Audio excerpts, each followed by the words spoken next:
Here are 3 quick s'mores recipes to try at your next bonfire from Highwood, USA.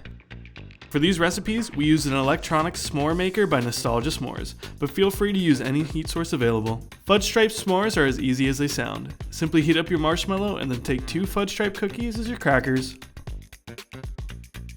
Campfire sugar cones.